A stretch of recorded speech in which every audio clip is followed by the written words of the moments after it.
نعتیں پڑھا کرتے تھے، خطبے پڑھا کرتے تھے، کلام پیش کیا کرتے تھے، ان میں سے جس کا کلام ان کے معیار کے مطابق سب سے اونچا ہوتا تھا تو وہ لوگ ان کے کلام کو خانہ کعبہ میں غلاف کعبہ کے ساتھ لے جا کر کے لٹکا دیتے تھے، تاکہ سال بھر میں جو لوگ خانہ کعبہ کی زیارت کو آئیں گے وہ دیکھیں گے اور تعریف کریں گے کہ کتنے بڑے شاعر کا کلام ہے، کتنے بڑے شاعر کا خطبہ ہے، کتنے بڑے متکلم کا قصیدہ ہے۔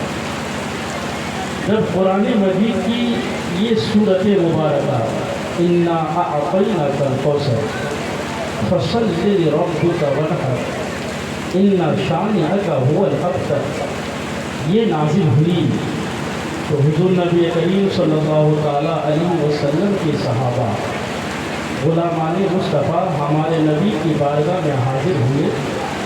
انہوں نے عرض کیا اللہ کے رسول آپ ہمیں اجازت دیں، آپ ہمیں اجازت فرمائیں، ہم اس صورت مبارکہ کو خانہ کعبہ میں غلاف کعبہ کے ساتھ لے جا کر لٹکا دینا چاہتے ہیں، جہاں پہلے سے ہی بہت سارے لوگوں کے کلام اور قصیدے لٹکے ہوئے ہیں، تاکہ وہ لوگ جو خانہ کعبہ کی زیارت کے لیے آتے ہیں ان کی نظر اس صورت پر پڑے تو انہیں بھی اپنی حیثیت کا پتہ چلے کہ ہم اپنے آپ کو بڑے فصیح اور بلیغ کہتے ہیں، اس جیسا کلام کو ہم بنا نہیں سکتے ہیں۔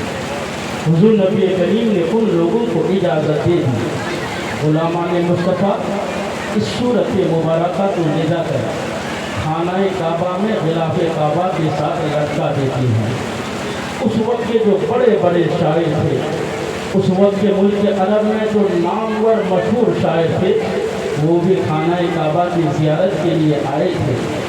طواف کعبہ کرنے کے بعد جب ان کی نظر خانہ کعبہ میں غلاف کعبہ پر لٹکے ہوئے کلام اور قصیدے پر پڑی، وہ پڑھتا جا رہا تھا۔ اسی کے نیچے یہ صورت مبارکہ بھی لکھی ہوئی تھی۔ جب اس بڑے فقیر شاعر کی نظر اس صورت مبارکہ پر پڑتی ہے تو وہ مجسمہ حیرت و استعجاب بن کر اس کے سامنے کھڑا ہو جاتا ہے، اس کے معنی اور مطلب پر غور کرنے لگتا ہے۔ جب اس کی انتہائی فصاحت و بلاغت کو سمجھنے کے بعد، کامل طور پر اس کے سمندر میں اترنے کے بعد اس نے سمجھا کہ یہ کسی انسان کا کلام نہیں ہو سکتا ہے، تو سورت مبارکہ کے نیچے جا کر لکھ دیا انا اعطیناک الکوثر فصل لربک وانحر ان شانئک هو الابتر ما ھذا کلام البشر، یہ کسی انسان کا کلام نہیں ہو سکتا، یہ خداوند قدوس کا ہی کلام ہو سکتا ہے۔ یہ وہ صورت مبارکہ ہے جو ہمارے نبی کی تعریف بیان کر رہی ہے، ہمارے نبی کے اوصاف بیان کر رہی ہے، ہمارے نبی کے فضائل و کمالات کو بیان کر رہی ہے۔ اس صورت مبارکہ کا پس منظر آپ ملاحظہ کیجیے۔ آپ جب قرآن شریف پڑھتے ہیں تو آپ لکھا ہوا دیکھتے ہیں کہ سورت کے اوپر میں بعض وقت میں مکیۃ لکھا رہتا ہے اور بعض میں مدنیۃ لکھا رہتا ہے۔ یہ جو آپ جو بھی سورت پڑھیں گے، چاہے سورہ فاتحہ ہو، چاہے سورہ بقرہ ہو، چاہے سورہ یونس ہو، چاہے سورہ آل عمران ہو، آپ دیکھیں سورتوں کے اوپر نام لکھا ہوا ہے، یہ مکیۃ ہے، ہذہ مدنیۃ، کہ یہ سورت مکی ہے یا مدنی ہے۔ اس کا مطلب آپ جانتے ہیں؟ اس کا مطلب میں آپ کو سمجھانے کے لیے آسان طور پر بیان کرتا ہوں۔ جو سورت مکہ میں نازل ہوئی اس سورت کو مکی کہا جاتا ہے، جو سورت مدینہ میں نازل ہوئی اس سورت کو مدنی کہا جاتا ہے۔ یہ جو سورت میں نے آپ کے سامنے تلاوت کی، یہ سورت مکہ میں بھی نازل ہوئی، یہ سورت مدینہ طیبہ میں بھی نازل ہوئی۔ اب اس کا پس منظر آپ ملاحظہ کریں، کیوں یہ پس منظر ہے جنہوں کو آپ نے علامہ پیر کرم شاہ اظہری رحمۃ اللہ علیہ نے تفسیر ضیاء القرآن کے اندر بیان کیا ہے کہ حضور نبی کریم کی زوجہ محترمہ حضرت خدیجہ الکبریٰ رضی اللہ تعالی عنہا کے بطن مبارک سے 4 بیٹیاں پیدا ہوئیں، 2 بیٹے پیدا ہوئے۔ 4 بیٹیاں کون کون تھیں؟ حضرت فاطمہ، حضرت زینب، حضرت رقیہ اور حضرت ام کلثوم، یہ 4 بیٹیاں تھیں آپ کی۔ 2 بیٹے تھے حضرت عبداللہ اور حضرت قاسم کہ بعد دیگرے آپ کے بیٹے کا انتقال ہو جاتا ہے۔ عرب والے کو ہمارے نبی صلی اللہ تعالیٰ علیہ وسلم پر ناز تھا۔ حضور نبی کریم کو امین کہتے تھے، صادق کہتے تھے، سچے کہتے تھے، امانت دار سمجھتے تھے۔ حضور نبی کریم کی ذات سے عرب والوں کو اچھی امیدیں وابستہ تھی۔ یہ اس وقت کی بات ہے جب ہمارے نبی نے ابھی نبی ہونے کا اعلان نہیں فرمایا تھا، لیکن جب ہمارے نبی نے 40 سال کی عمر میں اعلان نبوت فرمائی، لوگوں کو جمع کر کے نبی نے فرمایا قُلُوا لَا إِلَٰهَ إِلَّا اللَّهُ تُفْلِحُوا، اے لوگوں کہو اللہ کے سوا کوئی معبود نہیں ہے، محمد اللہ کے نبی ہے، مجھے آخری نبی مانو، تم کامیاب ہو جاؤ گے، تم فلاح پا جاؤ گے۔ جب حضور نبی کریم نے اعلان نبوت فرمائی تو ان کے سینوں میں دشمنی پیدا ہو گئی، عداوتیں پیدا ہو گئی، نفرتیں جنمنے لگی۔ ہر وہ کام جس سے حضور نبی کریم کو تکلیف پہنچتی تھی، حضور نبی کریم کو صدمہ لاحق ہوتا تھا، وہ اس کام کو فخریہ کرتے تھے، خوشی کے طور پر کرتے تھے، خوشی کے شادیانے بجاتے تھے۔ جب ہمارے نبی کے دونوں بیٹے یکے بعد دیگرے انتقال کر جاتے ہیں، پہلے ایک بیٹے کا انتقال ہوتا ہے، پھر دوسرے بیٹے کا انتقال ہوتا ہے، تو عرب والے خوشی مناتے ہیں، کفار و مشرکین خوشیاں مناتے ہیں۔ اب محمد کا دین آگے کون بڑھائے گا؟ اب محمد کا نام لینے والا کوئی نہیں ہوگا، اب محمد کا مشن ختم ہو جائے گا، اب محمد کی تحریک ختم ہو جائے گی، کیونکہ ان کے بیٹے ختم ہو گئے، وہ تو ابتر ہو گئے، ان کی نسل منقطع ہو گئی، ان کی تحریک ختم ہو جائے گی، ان کا مشن ختم ہو جائے گا۔ وہ لوگ خوشیاں منانے لگے، یہاں تک کہ جب ہمارے نبی کے دوسرے بیٹے کا انتقال ہوا تو ہمارے نبی کا سگا چچا ابو لہب دوڑتا ہوا کفار و مشرکین کے پاس آتا ہے، آ کر خوشخبری سناتا ہے محمد عربی تو آج ابتر ہو گئے، ان کی نسل ختم ہو گئی، ان کی اولادیں ختم ہو گئی، ان کا دین آگے بڑھانے والا کوئی نہیں رہا، ان کی تحریک کو آگے چلانے والا کوئی نہیں رہا، وہ تو ابتر ہو گئے، وہ تو نگینہ اولاد سے محروم ہو گئے، ان کا مشن چلانے والا کوئی نہیں رہا۔ حضور نبی کریم کو پاگل کہا جانے لگا، جادوگر کہا جانے لگا، شاعر کہا جانے لگا، مجنون کہا جانے لگا، طرح طرح کے نازیبہ کلمات استعمال کر کے آپ کی شان میں کھلا کھلا گستاخیاں کی جانے لگی، آپ کی ذات کو داغدار کیا جانے لگا۔ اللہ تعالیٰ نے قرآن مجید میں اس سورت مبارکہ کو نازل فرما کر ہمارے نبی کے دل کو ٹھنڈک پہنچایا۔ اِنَّا أَعْطَيْنَاكَ الْكَوْثَرَ فَصَلِّ لِرَبِّكَ وَانْحَرْ، شانئک هو الابتر۔ پروردگار عالم نے ہمارے نبی پر جو انگلیاں اٹھ رہی تھی، ہمارے نبی پر جو اعتراضات ہو رہے تھے، ہمارے نبی پر جو لوگ سوالیہ نشان لگا رہے تھے، اللہ تعالیٰ نے قرآن مجید میں سورت مبارکہ کو نازل فرما کر کے کفار مشرکین کا منہ بند کر دیا، ان کے سوالوں کا جواب دے دیا، حضور نبی کریم کے دل کو ٹھنڈک پہنچا دیا کہ اے کفار و مشرکین، تم کہتے ہو میرے نبی کا دین ختم ہو جائے گا، میرے نبی کا مشن ختم ہو جائے گا، میرے نبی کی تحریک ختم ہو جائے گی۔ غلط ہے، غلط ہے، غلط ہے، میرے نبی کا دین ختم ہونے والا نہیں ہے، میرے نبی کا مشن ختم ہونے والا نہیں ہے، میرے نبی کا چشمہ فیض تو تا ابد جاری رہے گا، ان سے لوگ ہمیشہ فیض یاب ہوتے رہیں گے۔ عاشقان مصطفیٰ دنیا کے کونے کونے میں رہ کر نبی کی محفلیں سجائیں گے، نبی کی شان میں سلامی کے گلدستے پیش کریں گے، عاشقان مصطفیٰ صبح و شام نبی پر درود و سلام بھیجتے رہیں گے۔ اس چراغ کو میں نے جلایا ہے، اسے کوئی وقت کا تیز طوفان بجھا نہیں سکتا ہے۔ ارے مٹنا تو اسے ہے جو مٹانے آئے گا، ختم تو اسے ہونا ہے جو ختم کرنے آئے گا، جڑیں تو اس کی کٹے گی جو کاٹنے آئے گا۔ جس کے دل میں عداوت ہوگی، جس کے دل میں دشمنی ہوگی، جس کے دل میں نفرت ہوگی، اسے تو ختم ہونا ہے، مٹنا تو اسے ہے۔ فاضل بریلوی کہتے ہیں مٹ گئے مٹتے ہیں، مٹ جائیں گے آدھا تیرے، نہ مٹا ہے نہ مٹے گا کبھی چرچا تیرا۔ نعرہ تکبیر، نعرہ رسالت، مسلک اعلی حضرت، عظمت مصطفیٰ، عظمت مصطفیٰ، چشمے نازل ہوا،